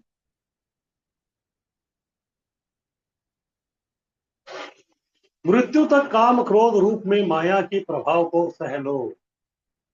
जब तक मृत्यु नहीं आती तब तक जो है काम क्रोध जो है ये आते ही रहेंगे, क्योंकि मन जो है भौतिकता में लगा हुआ है, तो उसके हिसाब से जो है अलग अलग प्रकार के जो है आवेग आते हैं। जैसे रूप गोस्वामी भी उपदेशामृत के पहले श्लोक में बताते 6 प्रकार के आवेग है, जिसको जो कंट्रोल करता है वही गोस्वामी है। वो यानी कि इंद्रिय स्वामी यानी कि नियंत्रक। और उस 6 में से 2 के बारे में इधर कृष्ण बोल रहे हैं। तो उन्होंने तो 6 बताए। वाचो वेगम मनसा क्रोध वेगम जिह्वा वेगम उदरोपस्थ वेगम एतान वेगान यो विषयेत धीरा सर्वामपि इमां पृथ्वीं से शिक्षा। जो गोस्वामी है वही गुरु बन सकता है, पूरे संसार में वो शिष्य को ग्रहण कर सकता है। तो 6 आवेग क्या है उसके? वाचो वेगम, बोलने की जो शक्ति है, आवेग को कंट्रोल करना। मनसा, मनोवेग को कंट्रोल करना। वाचो वेगम मनसा क्रोध वेग, क्रोध वेग को भी कंट्रोल करना है। वाचो वेगम मनसा क्रोध वेगम जिह्वा वेगम उदरोपस्थ वेगम, जिह्वा का, जीभ का वेग, उदर का वेग और उपस्थ जननेन्द्रिय का वेग, ये जो व्यक्ति कंट्रोल करता है वही गोस्वामी। इस प्रकार से बोल रहे कि गोस्वामी बनो। जिह्वा उदर उपस्थ वाणी मन क्रोध वेग को नियंत्रित करो। जिह्वा को कैसे कंट्रोल करेंगे? जिह्वा के 2 काम है, एक खाना और गाना। तो खाना जो है केवल कृष्ण प्रसाद, कृष्ण को अर्पित प्रसाद खाने से हमारा अस्तित्व भी शुद्ध रहता है। फिर गाना, तो गाएंगे यानी कि कीर्ति गान गाएंगे तो फिर केवल भगवान। फिर उसके बाद उदर, उदर यानी कि पेट में जो भी हम अन्न डालेंगे वो भी कृष्ण प्रसाद ही होगा, कृष्ण प्रसाद के अलावा कुछ नहीं डालेंगे। और उपस्थ, जो जननेन्द्रिय का वेग है, वो केवल कृष्ण भावनामृत संतान प्राप्ति हेतु ही उसका हम लोग इस्तेमाल करेंगे, अन्यथा उसको इस्तेमाल नहीं करेंगे। फिर बाद में वाणी, वाणी भी जो है वो कृष्ण का गुणगान करने में इस्तेमाल करेंगे। और मन, मन का वेग तो बहुत ही खतरनाक, व्यक्ति जो एक क्षण में जो है मनोवेग से कहाँ जाता है बोल नहीं सकते। मन को भी कृष्ण के चरण कमलों में लगाना है। इस प्रकार से जो व्यक्ति ये 6 प्रकार के वेग को, आवेग को कंट्रोल करता है, वो गोस्वामी। तो आगे प्रभुपाद जी बता रहे हैं कि ये काम और क्रोध जो है इसको कंट्रोल क्यों करना है, अगर वो कंट्रोल नहीं करेंगे तो क्या होगा। वो बता रहे हैं कि इच्छा जो है व्यक्ति का, बद्ध आत्मा का, अगर इच्छा पूर्ति हो गया तो फिर वो काम का शिकार बन जाता है, क्योंकि उसकी मनोकामना पूर्ति हो गई। अगर पूरा नहीं हुआ इच्छा तो फिर उसको क्रोध आ जाता है, तब वो क्रोध का शिकार होता है। यानी कि एक जो है वो काम का शिकार होगा या फिर क्रोध का शिकार होगा, दोनों में से एक का उसको शिकार होना ही पड़ता है। वो बलि का बकरा बनेगा ही। इसीलिए साधक को इन पर विजय का प्रयास करना ही होगा। इसलिए जो भी साधक जिसको कृष्ण भावना भावित होके भगवत धाम जाना है, तो फिर वो व्यक्ति को जो है इन पर, काम और क्रोध के ऊपर जो है विजय प्राप्त करना ही पड़ेगा, प्रयास करना पड़ेगा। फिर बाद में जो है वो व्यक्ति प्राण त्यागेगा, तो फिर प्राण जो है फिर भौतिक संसार में मंडराएगा नहीं। आगे कीजिए। श्लोक 24। साक्षात्कार का आनंद कैसे मिलेगा? तो ठीक है, व्यक्ति जो है काम क्रोध को कंट्रोल करेगा, तो फिर एक प्रकार का जो है साक्षात्कार उसको होगा। तो फिर साक्षात्कार में जो है आनंद किस प्रकार से मिलेगा वो बता रहे हैं। यो अंत सुखो अंतर आरामो तथा अंतर ज्योतिरेव यः स योगी ब्रह्म निर्माणम ब्रह्म भूतो अधिगच्छति। तो इधर जो भी साक्षात्कारी व्यक्ति का जो आनंद बोल रहे हैं, वो बाहरी वस्तुओं से उसको आनंद प्राप्त नहीं हो रहा है। उसका आनंद अंदरूनी है। उसका आनंद जो है वो अंदरूनी, अंदर से जो है वो व्यक्ति आनंद प्राप्त कर रहा है। इस प्रकार का व्यक्ति को कहते हैं आत्माराम। भगवान भी आत्माराम है, क्योंकि वो अपने आप में जो है रममान है। उनको खुशी के लिए और कोई वस्तु की कोई आवश्यकता नहीं है बाहर की। इसी प्रकार से जो भगवान के जो शुद्ध भक्त है, उसको भी जो है बाहर की कोई वस्तु से आनंद की वो इच्छा नहीं करता, क्योंकि उसको आनंद अंदर अंदर से ही। इसीलिए बोल रहे इधर, यह अंत सुखो, जो व्यक्ति यानी कि जो भक्त है साक्षात्कारी, अंत सुख हो, उसका जो सुख है, अंत अंत यानी कि अंदर वाला सुख है, यानी कि दिव्य सुख है। अगर अंदर से उसको सुख प्राप्त हो रहा है, तो फिर भौतिक संसार में कितना भी जो है ऊपर नीचे हो, कभी कुछ वस्तु हमको मिले या नहीं मिले, इससे जो है वो व्यक्ति कभी विचलित नहीं होता, क्योंकि अंदर से उसको सुख प्राप्त हो रहा है। अंतर आराम हो, अंतर आराम यानी कि अंदर से ही आराम का जो है वो एहसास कर रहा है, तो इसलिए आराम के लिए जो है बाहर का कोई वस्तु की आवश्यकता नहीं। तथा अंतर ज्योतिरेव यः, इसी प्रकार से उसका ज्योति यानी कि प्रकाश या दिव्य ज्ञान जो है अंदर से आ रहा है। अंदर जो है दिव्य ज्ञान उसका जो है पूरा प्रकाशित है, यानी कि अंदर उसका जो है दिव्य ज्ञान प्रकाशित है। इसीलिए वो व्यक्ति को अंदर से ही सुख, अंदर से ही आराम प्राप्त हो रहा है। तो बाकी लोगों को ये प्राप्त क्यों नहीं होता? क्योंकि उनके अंदर जो है ज्ञान का प्रकाश नहीं है, वो अंधेरे में है। अंधेरे में वो लोग होने के कारण उनको जो है अंदर का सुख या अंदर का आराम प्राप्त नहीं होता, और वही सुख और आराम हो बाहरी वस्तु से, बाहरी दुनिया में जो है वो भूलते रहते हैं। सयोगी ब्रह्म निर्वाणम, इस प्रकार से अंदर से सुख, आराम और ज्योति को प्राप्त किया हुआ जो व्यक्ति है, वो सही प्रकार का योगी है, क्योंकि वो भगवान से जुड़ा हुआ है। सयोगी ब्रह्म निर्वाणम ब्रह्म भूतो अधिगच्छति, वही व्यक्ति अधिगच्छति, गच्छति यानी कि जाना, अधिगच्छति यानी कि अच्छी तरह से जाएगा। कहाँ? सबसे पहले उसको ब्रह्म निर्वाण मिलेगा। ब्रह्म निर्वाण यानी कि भौतिक दुनिया से मुक्त होगा वो, भौतिक दुनिया से मुक्त होगा। उसके बाद ब्रह्म भूत, ब्रह्म भूत यानी कि जो है आध्यात्मिक जगत का जो साक्षात्कार है, उसकी तरफ वो अग्रसर होगा। इस प्रकार से ये व्यक्ति साक्षात्कार का आनंद जो है अंदर से प्राप्त करता है। आगे कीजिए।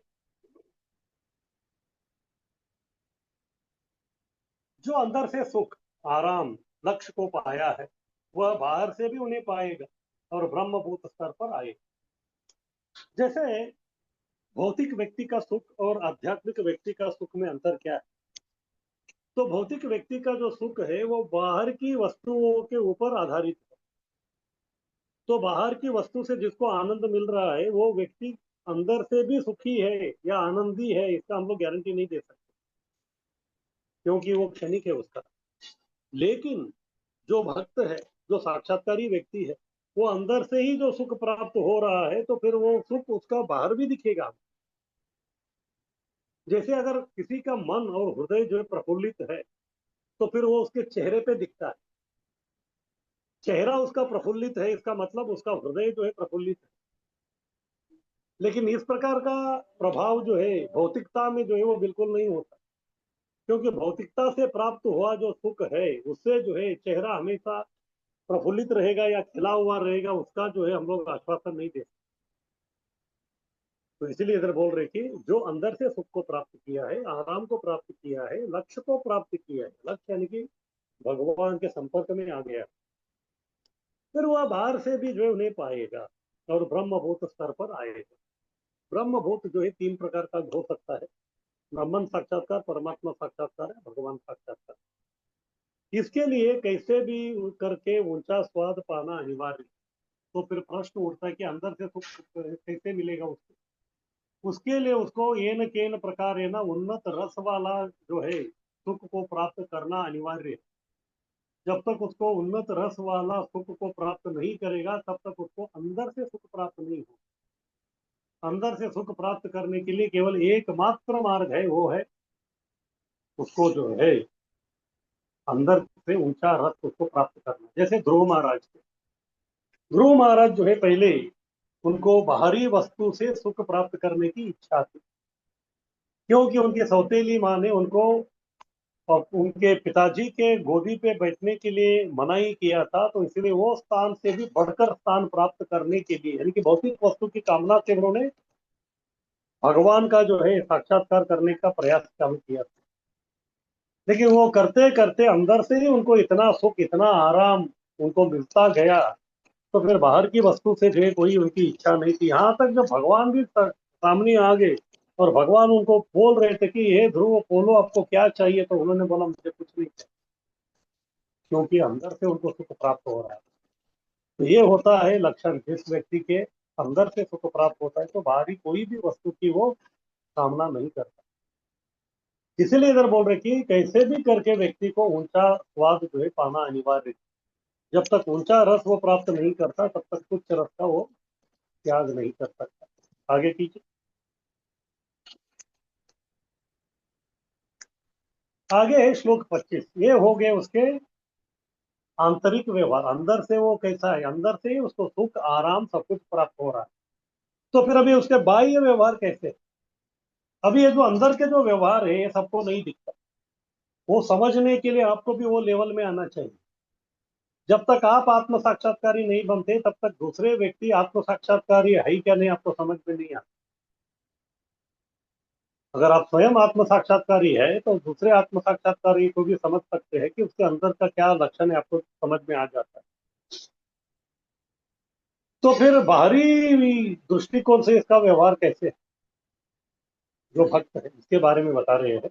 अन्यों के प्रति कल्याण कार्य करते हैं, क्योंकि ये व्यक्ति अंदर से सुखी है, अंदर से सुखी है तो इसीलिए जो है बाहर के जो लोग हैं उनको भी सुख प्रदान करने का वो कोशिश करता है। तो इसलिए लोगों के लिए उनका भलाई का काम करता है, यानी कि कल्याणकारी कार्य उनको करता है। तो इसी को जो है चैतन्य महाप्रभु ने भी कहा, जन्म सार्थक करी कर पर उपकार। तो ये लोगों का जो है जन्म सार्थक हो गया है, क्योंकि उनको अंदर से उन्नत रस प्राप्त हो गया। तो जिस व्यक्ति का जन्म सार्थक हो गया है फिर वो क्या करता है, कर पर उपकार, दूसरों को उपकार करने के लिए लोग अन्यों के प्रति कल्याण कार्य करते हैं। लभन्ते ब्रह्म निर्वाणम ऋषय क्षीण कल्मषः छिन्न द्वैधा यथात्मनः सर्वभूत हिते रतः। तो इधर जो है बता रहे हैं कि इनके बारे में, ऋषय ऋषियों के बारे में। ऋषि यानी कि जो भी मुनि है, ऋषि है, संत है या भक्त लोग, तो उनके लक्षण क्या है। लभन्ते ब्रह्म निर्वाणम, जैसे ही वो लोग जो है ब्रह्म भगवान के स्पर्श में आ जाते हैं, परमात्मा के स्पर्श में या ब्रह्मन के स्पर्श में वो लोग आ जाते हैं, तो उससे क्या हो जाता है, ब्रह्म निर्माण, यानी कि एक प्रकार से मुक्त हो जाते हैं, मुक्तात्मा है। इस जगत में रहते हुए भी वो लोग मुक्तात्मा है। और क्या होता है, क्षीण कलमश, उनके जितने भी पाप है, कलमश है, वो खत्म हो जाते हैं। छिन्न द्वैधा, ये संसार जो है पूरा द्वंद्वमय है। जिस व्यक्ति के पाप खत्म हो चुके हैं, जो उन्नत रस का आस्वादन कर रहा है, तो इस भौतिक संसार के जो बाहरी जो द्वंद्व है वो छिन्न भिन्न हो जाते हैं, यानी कि उसके प्रति उनका कोई लेना देना नहीं, यानी कि व्यक्ति कभी भी द्वंद्व में नहीं आता। यथात्मन है, यथात्मन है यानी कि उसका मन बुद्धि अहंकार सब कुछ जो है यथ यानी कि नियंत्रित है। इस प्रकार का जो व्यक्ति है वो क्या करता है, सर्वभूत हिते रता है। तो रता है यानी कि वो आसक्त है, किसके प्रति आसक्त है, सर्वभूत हित। बाकी जो लोग हैं उनके हित के लिए वो आसक्त है, अपने लिए वो आसक्त नहीं, क्योंकि उसका तो बेड़ा पार हो गया, उनका जो है बेड़ा पार हो गया है।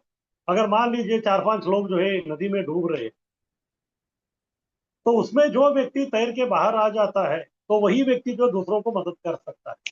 अगर वो खुद का ही जो है ठिकाना नहीं है तो फिर वो दूसरे को मदद नहीं कर। तो इसी प्रकार जो व्यक्ति इस भौतिक संसार का जो कलमश है उससे दूर हो गया है, फिर वो व्यक्ति भी दूसरे व्यक्ति जो भौतिक संसार में जकड़े हुए हैं उनको जो है मुक्त करने के लिए जो है वो प्रयत्न करता है और उनको मदद करता है, उनका उपकार करता है। इस प्रकार से सर्वभूत हिते रता। तो यह श्लोक कृष्ण अर्जुन को क्यों बोल रहे हैं? क्योंकि उनका अभी समस्या चल रहा है। क्यों? वो छिन्न द्वैद्वा, यानी कि वो द्वंद्व जो है अभी तक उन्होंने उसको वो काटा नहीं है। द्वंद्व में जय पराजय, युद्ध करूं या नहीं करूं। क्यों? क्योंकि अभी तक वो आत्म साक्षात्कारी नहीं बने। इसीलिए उनको बोल रहे कि आपको आत्म साक्षात्कारी बनना है। जब आप आत्म साक्षात्कारी बनेंगे तो तभी जो है आप इस प्रकार का जो द्वंद्व है, जय पराजय या फिर सुख और दुख, इसको जो है आप काट के आगे बढ़ सकते हैं। तब जाके सही प्रकार से आप इधर जितने भी लोग हैं उनके प्रति सर्वभूत हितेरता, सबका भलाई का काम आप करेंगे। तो प्रश्न उठता है कि अर्जुन ने कुछ भलाई का काम किया क्या? कुरुक्षेत्र में किया। जितने भी लोग अर्जुन से हो गए तो उनको जो है सदगति प्राप्त हो गया, क्योंकि अर्जुन के रथ पे जो है कृष्ण था। कृष्ण को देखते हुए वो लोगों ने जो है अपना अंतिम सांस लिया, तो इस प्रकार से उनको सदगति प्राप्त हो गया। इस प्रकार से जो है अर्जुन जो है सर्वभूत हिते रखता है, सबको जो है हितकारी कार्य उन्होंने सही तरीके से किया।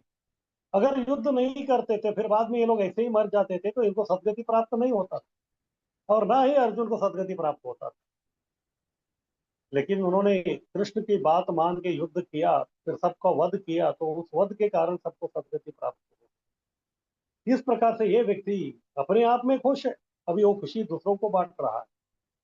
जैसे अगर कोई व्यक्ति आपको जो है आम ला के दिया, बहुत ही रस भरा, और आम आपको बहुत अच्छा लगता है, उसको आप अकेले खा सकते हैं। लेकिन उसको आप घर में लेके आएंगे, फिर उसका जो है टुकड़े करेंगे, फिर हर परिवार के जो सदस्य उनको एक एक टुकड़ा दे के जो है उनके साथ बैठ के उसका जब आस्वादन करेंगे तो फिर उसका मिठास बहुत ही अलग है, वो उन्नत रस है। इस प्रकार से ये व्यक्ति जो है केवल अपना नहीं लोगों का भी भला ही चाहता है। पर दुख का दुखी यानी कि वैष्णव। आगे कीजिए।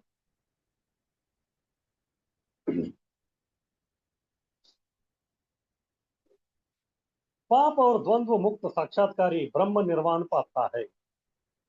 पाप से मुक्त हो जाता है, द्वंद्व से मुक्त हो जाता है और साक्षात्कारी बना है, तो फिर वो व्यक्ति ब्रह्म निर्वाण इनकी भौतिक संसार से मुक्त हो जाता है।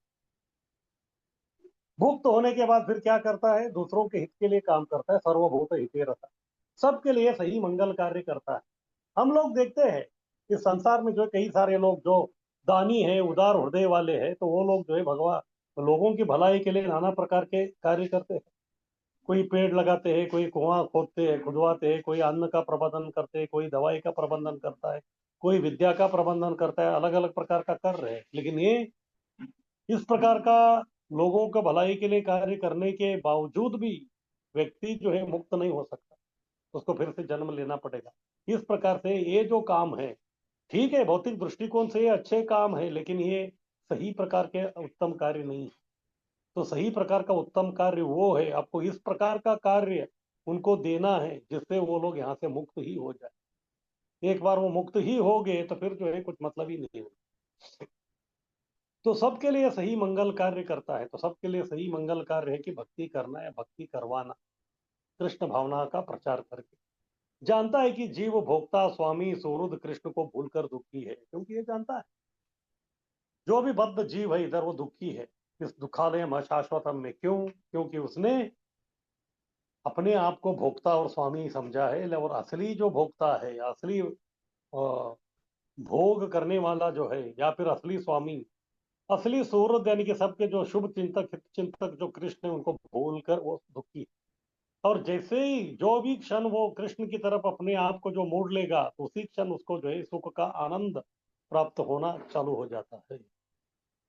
इस प्रकार से वो लोगों को जो है कृष्ण से जोड़कर सही प्रकार का मंगल कार्य करता है। और ये जो है ये आत्मा के स्तर वाला कार्य है, भौतिक कार्य नहीं।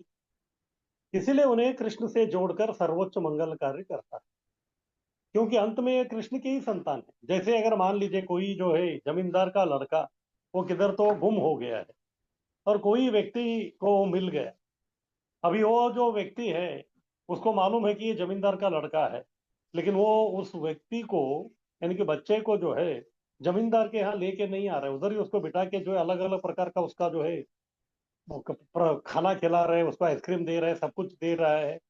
उससे जो है बच्चे को क्षणिक थोड़ा समय के लिए आनंद मिलेगा, लेकिन पूर्ण आनंद कभी मिलेगा जब वो अपने माता पिता से मिलेगा। तो इसी प्रकार से बाकी जो लोग जो लोक मंगल कार्य कर रहे हैं उससे जो है क्षणिकता के लिए जो है लोगों को एक प्रकार का सुख का एहसास होता है, लेकिन असली सुख उनको तभी होगा जब वो अपने पिता यानी कि कृष्ण से मिलेंगे तभी। इसी प्रकार से अगर ये व्यक्ति जो है उस बच्चे को जमींदार के यहाँ लेके आएंगे तो भी तो खुश हो जाए, समस्या नहीं। और जमींदार भी इतना खुश हो के जो उसको इनाम भी देंगे।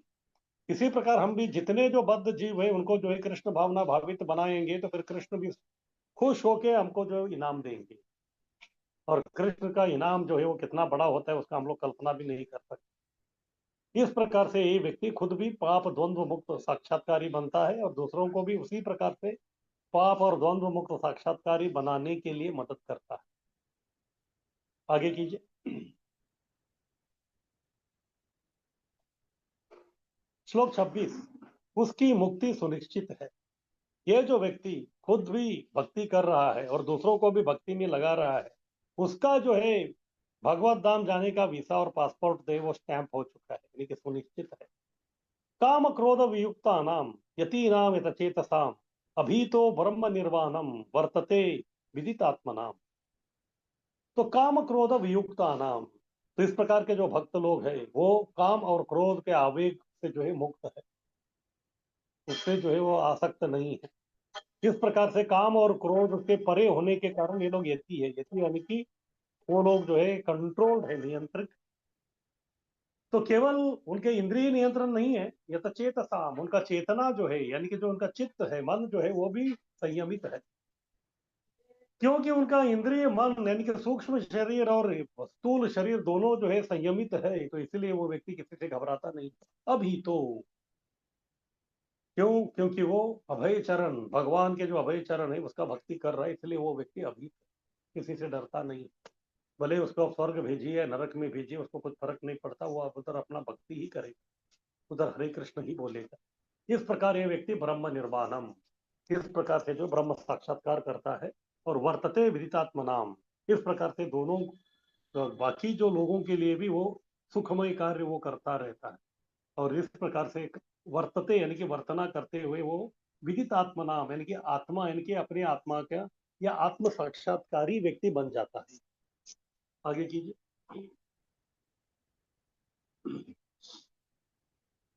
मन संयमित साक्षात्कारी साधु का क्रोध त्याग कर मुक्त होते हैं। तो साक्षात्कारी जो साधु है उसका मन संयमित है, तो मन संयमित होने के कारण वो व्यक्ति साक्षात्कारी है और इसलिए काम और क्रोध को जो है त्याग देता है और वो व्यक्ति मुक्त हो जाता है।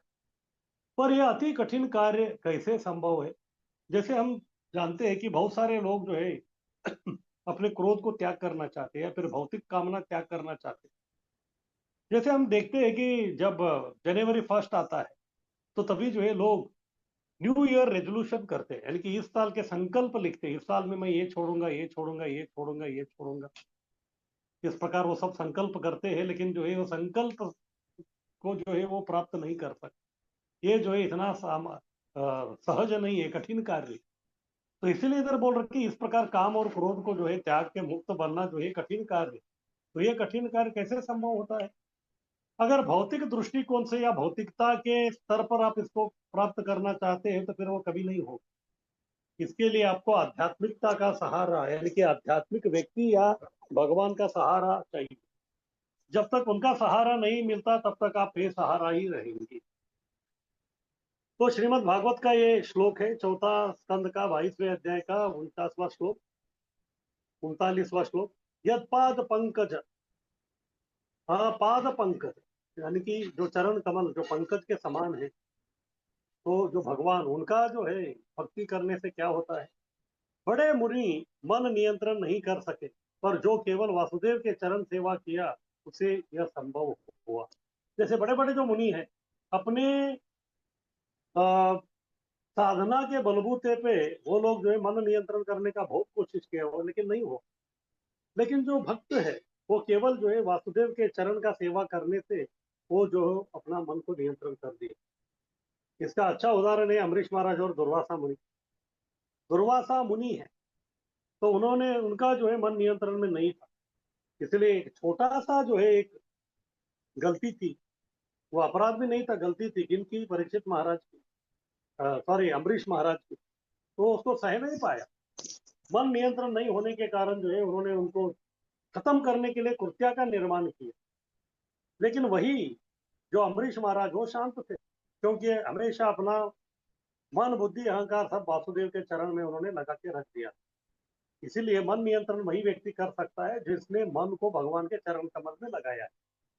और जिस व्यक्ति का मन भगवान के चरण कमल में नहीं लगा है तो वो व्यक्ति कभी भी मन नियंत्रण नहीं कर सकता। उसके लिए बहुत ही कठिन कार्य है। आगे की।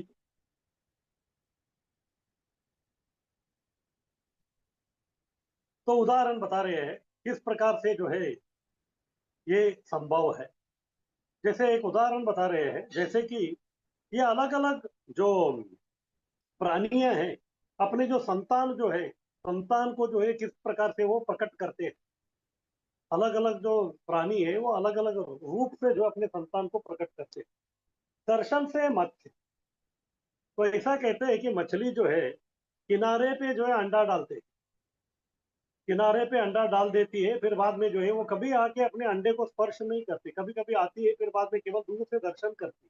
हाँ मेरे अंडे ठीक है, मेरे अंडे ठीक है, ये भी हो गया, फिर अभी तक जो है मेरे संतान बाहर नहीं आए, संतान बाहर नहीं आए। इस प्रकार से जो है दूर से ही वो उनका पोषण कर सकती या उनका निगरानी कर सकती। दूसरा ध्यान से कछुआ, यहाँ मछली जो है वो आके दर्शन तो करता है, लेकिन कछुआ जो है वो दर्शन करने के लिए भी नहीं आता, उसके भी अंडे किनारे किनारे पे ही रहता है, वो पानी के अंदर ही रहते हुए उधर से ही वो ध्यान करता रहता है।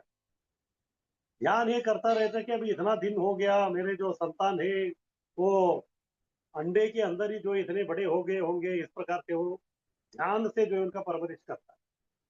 और तीसरा जो पक्षी है वो डायरेक्ट स्पर्श से करता है।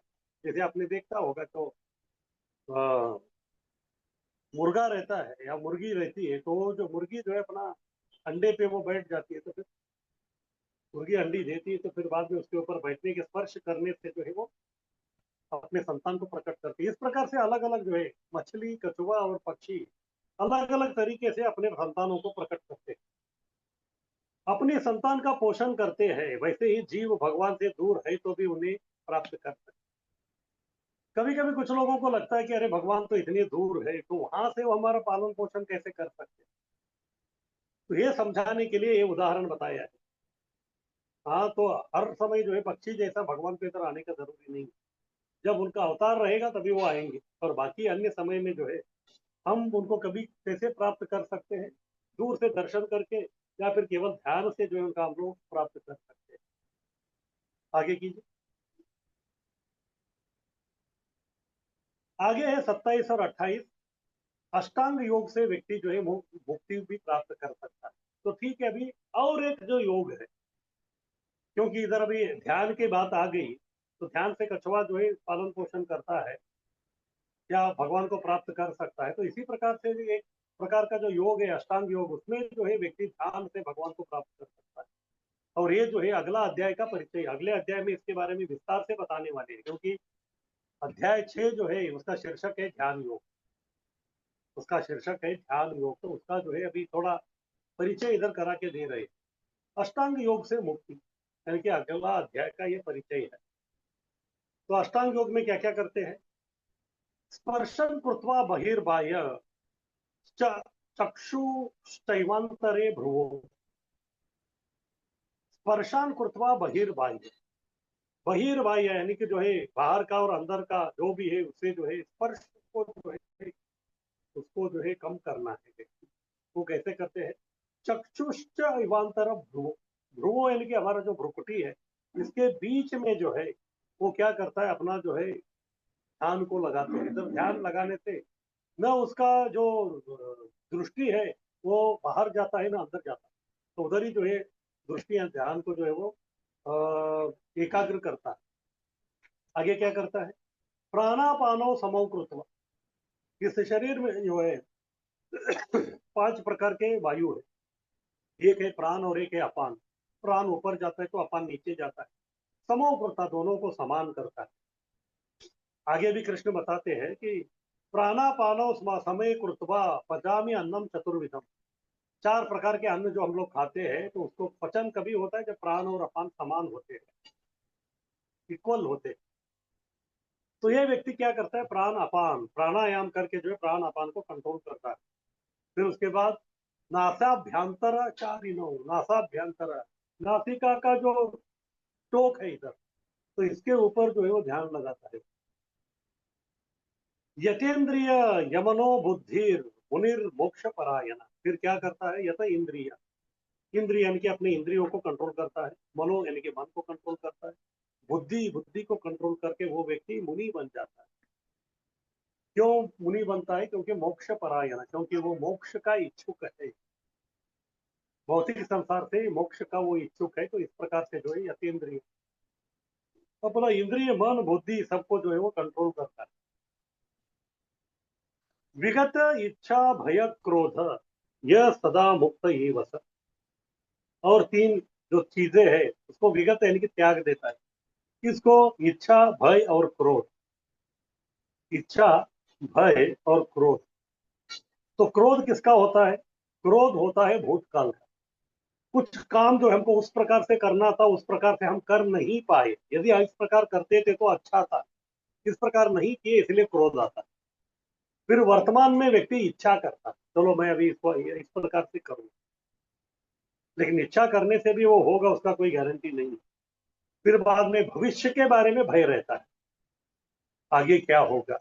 इस प्रकार से ये जो 3 जो सताते हैं, इच्छा भय और क्रोध, इसको ये व्यक्ति त्याग देता है। इस प्रकार से तीनों काल में ये व्यक्ति जो है संतुष्ट रहता है। यह सदा मुक्त एव स। इस प्रकार का जो व्यक्ति है सदा के लिए मुक्त है। इस भौतिक शरीर में, भौतिक संसार में रहते हुए भी वो व्यक्ति मुक्त है। ये है अष्टांग योगी के लक्षण, जिस प्रकार से वो मुक्त होता है। आगे कीजिए।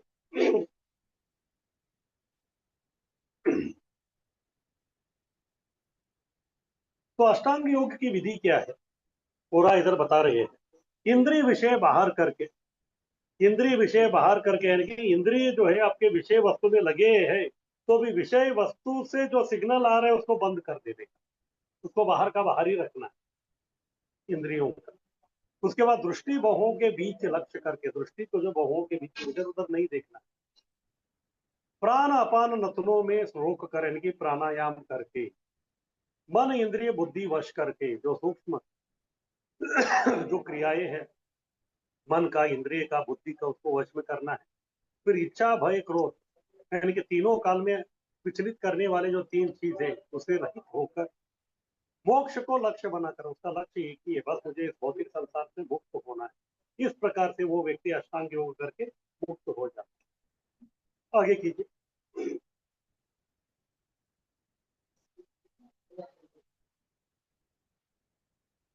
तो आगे प्रभुपाद जी बता रहे कि अष्टांग यानी कि 8 अंग क्या क्या है।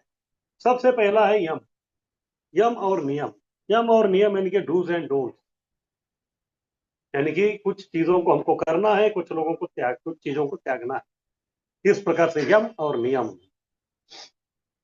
यम यानी कि कुछ चीजों को जो हमको कंट्रोल करना है। नियम यानी कि कुछ लोग, यम जो है हम लोग कुछ लोगों कुछ चीजों को करते हुए कंट्रोल करते हैं, और नियम यानी कि कुछ चीजों को हम छोड़ते हुए कंट्रोल करते हैं, वो है यम और नियम। जैसे हम भक्ति में भी जो है 4 नियमों का पालन करते हैं, यानी कि उसको त्यागते हैं और 16 वाला जप करते हैं। इस प्रकार से एक यम है और एक नियम। जब तक यम नियम नहीं होता तब तक वो आसन चालू नहीं कर सकता। लेकिन आजकल हम देखते हैं लोगों का यम नियम तो होता ही नहीं, किसी में भी कंट्रोल नहीं है, लेकिन फिर भी जो है योगा का जो है आसन में प्रैक्टिस करते हैं, लेकिन वो सही प्रकार का नहीं है। आसन अलग प्रकार का लगाना है, जो भी उसका साधना के लिए योग्य है वो। फिर उसके बाद प्राणायाम करना है, अपना सूक्ष्म शरीर को कंट्रोल करना है। उसके बाद प्रत्याहार, प्रत्याहार यानी कि हर एक इंद्रिय का जो एक आहार है, लेकिन उसको उस आहार से दूर रखना। प्रति आहार, उसको दूर रखना। जैसे आग को जो है सुंदर वस्तु को देखना, लेकिन उसको उसके प्रति दूर रखना। इसको बोलते हैं प्रत्याहार।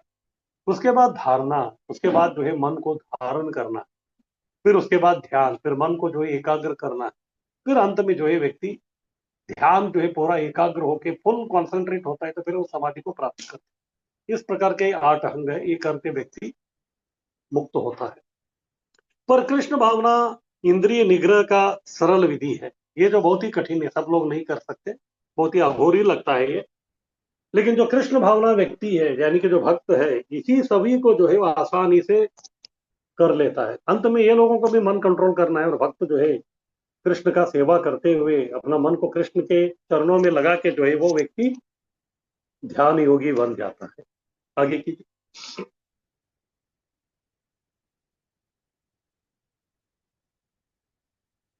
आगे है श्लोक 29, जो इस अध्याय का आखिरी श्लोक है। तो इसके पहले किसी का कुछ प्रश्न है तो पूछ सकते हैं।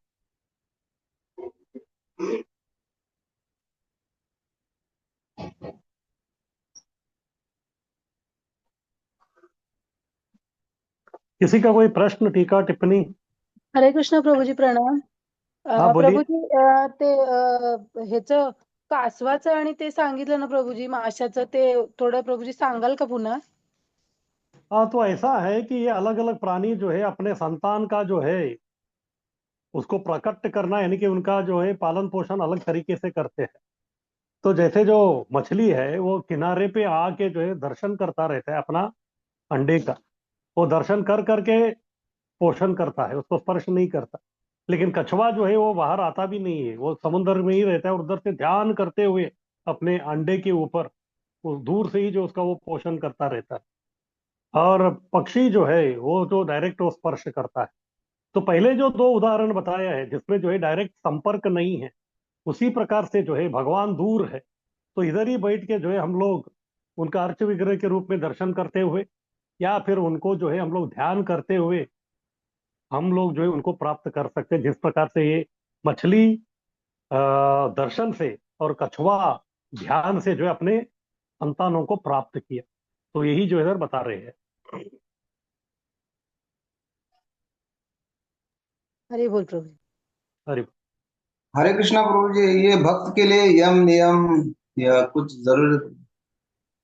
तो मैं बताया ना, भक्त का यम नियम है 4 नियम पालन करना और 16 माला जप करना, यही हमारा यम नियम है। और प्रभु जी, वो मुक्ति और मोक्ष का क्या अलग अलग क्या है? नहीं, दोनों एक ही है। मुक्ति मोक्ष और मोक्ष जो मोक्ष वो बताए ना प्रभु. मोक्ष और मुक्ति एक ही है, वो 2 अलग अलग शब्द है वो। मोक्ष बोले तो क्या, जरा थोड़ा बताइए. मोक्ष का मतलब है कि व्यक्ति जो है इस भौतिक भव बंधन से, यानी कि फिर से उसको जो जन्म लेना है उससे जो है वो व्यक्ति बच जाता है। तो बचना है, उससे वो मुक्त हो गया, तो उसको ही मोक्ष कहते हैं। वो यानी कि जाता वो व्यक्ति जो है इस भौतिक जगत में नहीं रहता, वो आध्यात्मिकता जगत में जाता है। तो आध्यात्मिकता जो है वो ब्रह्म ज्योति भी हो सकता है, या फिर भगवत धाम में भी वो जा सकता है, उसको मोक्ष या मुक्ति कहते हैं। और प्रभु जी, ये आप ही, वो कछुए का मछली का बताए, तो गुरु महाराज भी अपने शिष्य का यही तरह पोषण करते हैं या? हाँ जी, वो भी उसी प्रकार से करते हैं, क्योंकि हम तो डायरेक्ट उनका संपर्क में तो कभी आते नहीं है। तो इसलिए हाँ. प्रभुपाद जी जो है, जब स्टार्टिंग में एक ही सेंटर खोला था अमेरिका में, तो सब लोगों को लगता था प्रभुपाद जी हमेशा के लिए हमारे साथ में ही रहेंगे। लेकिन देखते देखते जो है सेंटर बहुत सारे बन गए, प्रभुपाद अलग अलग जगह जाने लगे। तो पहला सेंटर के जो लोग थे उनको वो दुखी हो गए, अरे प्रभुपाद जी आजकल आते ही नहीं है। इसलिए प्रभुपाद जी से उन्होंने बोला, अरे आप आजकल आते नहीं है। तब प्रभुपाद जी ने बोला, आप इधर बैठ के हरे कृष्णा बोलिए, मैं उधर बैठ के हरे कृष्णा बोलता हूँ, और हरे कृष्ण के माध्यम से हम लोग जो है जुड़ जाएंगे। हरे हरे. तो गुरु के और चरणों में. हाँ, और आगे भी उन्होंने बताया, ये सब सेवा जो है मैंने आपको दिया है, और जब हाँ. तक आप मैंने दिया हुआ सेवा आप जब तक करते रहेंगे, तब तक मैं आपका भी स्मरण करूंगा। मेरे भक्त ने जो है मेरा शिष्य को जो मैं सेवा दिया था वो करता होगा करके, तो इस प्रकार से जो है हमारा जुड़ना होता रहेगा। और प्रभु जी, गुरु के चरणों में ज्यादातर कौन सी प्रार्थना करनी चाहिए कि हमारा पोषण ज्यादा हो? बस उनको यही प्रार्थना करना है कि बस आप जो है हमको सेवा में लगाइए, और वो सेवा जो है अच्छी तरह करने की जो सामर्थ्य है वो भी जो है आप हमको प्रदान कर दीजिए, इससे जो है आप संतुष्ट हो। क्योंकि यस्य प्रसादात भगवत प्रसादो, गुरु की संतुष्टि ही भगवान की संतुष्टि है। इसलिए उनको संतुष्ट करने के लिए जो भी हमको करना है वो हो जाए, यही उनके चरण कमलों में प्रार्थना करते रहना है, जो हम हर दिन मंगल आरती में प्रार्थना करते हैं।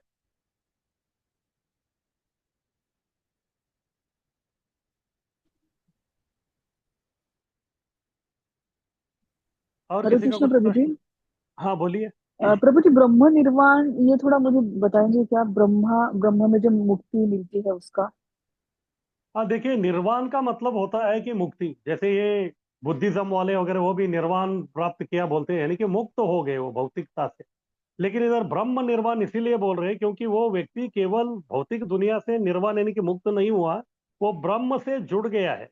और ये जो ब्रह्म से जुड़ना जो है वो ब्रह्म ज्योति भी हो सकता है या फिर भगवान भी हो सकता है। इसलिए ये शब्द ब्रह्म निर्वाण करके, केवल निर्वाण नहीं है। बाकी जो भौतिकता का जो लोग है वो सब कुछ त्याग देते हैं तो उनको वो बोलते हैं कि उन्होंने निर्वाण प्राप्त किया। निर्वाण यानी कि सब त्याग दिया उसको।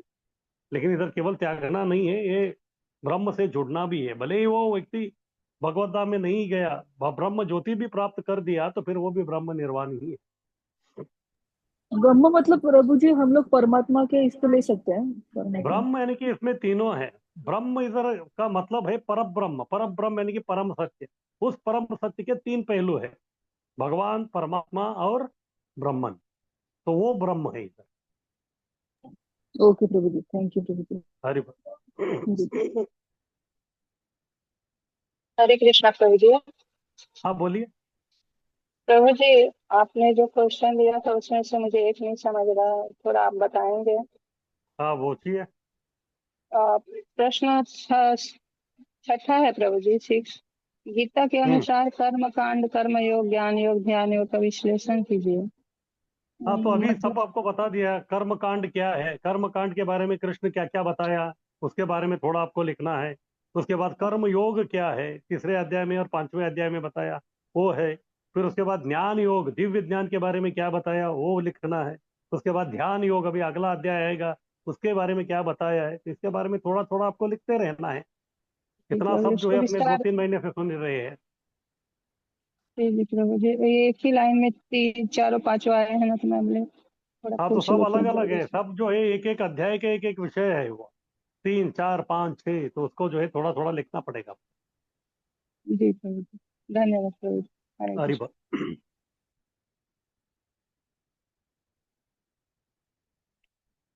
और किसी का कोई प्रश्न?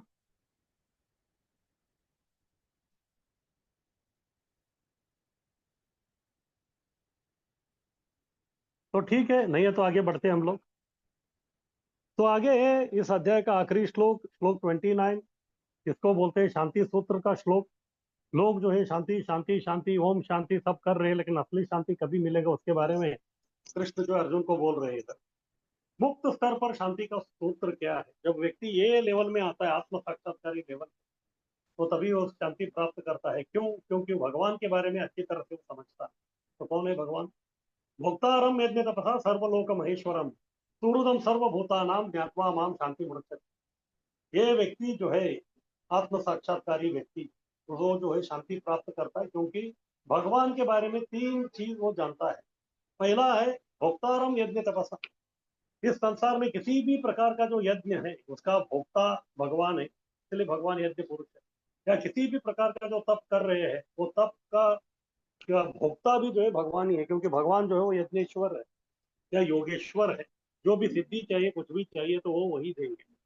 दूसरा है सर्वलोक महेश्वरम। इस संसार में कई सारे लोक हैं, इंद्रलोक, चंद्रलोक, सूर्यलोक, सब उसमें अलग अलग प्रकार के ईश्वर है। जैसे इंद्रलोक में इंद्र ईश्वर है, चंद्रलोक में चंद्र ईश्वर है। लेकिन सभी ये जो अलग अलग प्रकार के लोग है उसका एक महा ईश्वर है, यानी कि ईश्वरों का ईश्वर, तो वो है ईश्वर परम कृष्णा, वो महेश्वर है। ये दूसरा। तीसरा सौहृदम सर्वभूतानाम। जितने भी जो जीव है इधर सबका सुहृद यानी कि शुभ चिंतक वो भगवान ही है। ये तीन वस्तुओं को ज्ञातवा जो जानता है, माम शांति मृत, उस व्यक्ति को ही शांति प्राप्त होती है, अन्यथा किसी को शांति प्राप्त नहीं होगी। आगे की। तो शांति सूत्र है जानना कि भगवान तप और यज्ञ का भोक्ता है, सभी लोगों के महेश्वर है और सब जीवों के सुहृद यानी कि शुभ चिंतक है। आगे कीजिए। तो अध्याय 5 का सारांश बता रहे, पूरा इस अध्याय में हमने क्या क्या पढ़ा। कर्म योग से मुक्ति कैसे मिलेगी। कर्म योग यानी कि भक्ति, भक्ति करते करते कर्म योग यानी कि वो कर्म करना जिससे हम भगवान से जुड़ सकते, वो है योग। कृष्ण भावना कार्य का मतलब है दिव्य ज्ञान से कार्य करना, और दिव्य ज्ञान यही है कि मैं जीवेर स्वरूप है कृष्णेर नित्यदास, तो ये दिव्य ज्ञान है और वही भक्ति योग है, यानी कि तीनों एक ही है। कृष्ण भावना में कार्य करना या दिव्य ज्ञान से कार्य करना या फिर भक्ति योग करना, सब एक ही है, उसमें कोई अंतर नहीं है। ज्ञान योग और भक्ति योग की ओर ले जाने वाला मार्ग है। अगर कोई व्यक्ति ज्ञान योग को प्राप्त किया है, लेकिन ज्ञान योग जो है वो अंतिम स्तर नहीं है, अंतिम स्तर तो भक्ति ही है, उस व्यक्ति को भी जो है अंत में भक्ति करना ही पड़ेगा। भक्ति करके ही वो व्यक्ति जो है अंतिम स्तर तक आ सकता है। मायावश अज्ञानी जीव कृष्ण भावना से भौतिक दुनिया में भी मुक्ति पा सकता है।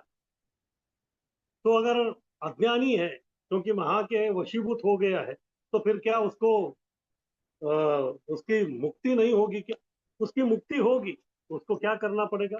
कृष्ण भावना भावित होना पड़ेगा। जब तक वो कृष्ण भावना भावित नहीं होता, तब तक जो है मुक्ति का मार्ग नहीं खुलेगा। इसलिए वो व्यक्ति जैसे कृष्ण भावना भावित हो जाएगा, मुक्ति का मार्ग जो है उसका खुल जाता है। इसलिए मायावश अज्ञानी जीव भी कृष्ण भावना से भौतिक दुनिया में भी मुक्ति को प्राप्त कर सकता है। और भगवान समदर्शी है। किस प्रकार से समदर्शी है वो हमने देख लिया। कृष्ण भावना व्यक्ति कृष्ण भावना कार्य करके काम क्रोध वेग रोककर मुक्त होता है।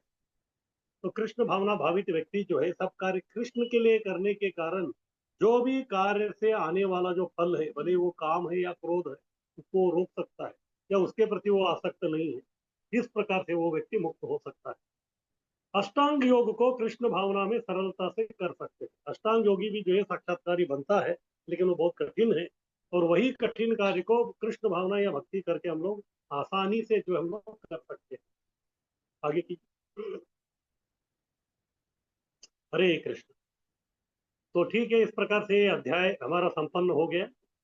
फिर अगला अध्याय जो हम लोग अगले हफ्ते में ले लेंगे। तो अगले हफ्ते जो हम लोग बुधवार और गुरुवार को मिलेंगे, और इस 6 अध्याय का जो श्रृंखला है आपका पहला, उसका अभी आखिरी अध्याय है, उसको हम लोग संपन्न करेंगे। फिर उसके बाद जो उसका भी आप एग्जाम का जो है आप लोग उसका तैयारी कर लीजिए। ठीक है, सबको बहुत बहुत धन्यवाद, और सबको जो है जन्माष्टमी और नंदोत्सव का जो है बहुत ही शुभकामनाएं। वांछाकल्पतरुभ्यश्च कृपा सिंधुभ्येव च पतितानां पावनेभ्यो हरे कृष्ण प्रभु जी, दंडवत प्रणाम। हरे आपको कृष्ण भी कृष्ण कोटि कोटि दंडवत प्रणाम प्रभु जी। स्वतंत्र दिवस हरे की कृष्ण प्रभु जी, धन्यवाद। प्रभु जी दंडवत प्रणाम। दंडवत प्रणाम प्रभु जी। हरे कृष्णा प्रभु जी, दंडवत प्रणाम। हरे कृष्ण प्रभु जी, दंडवत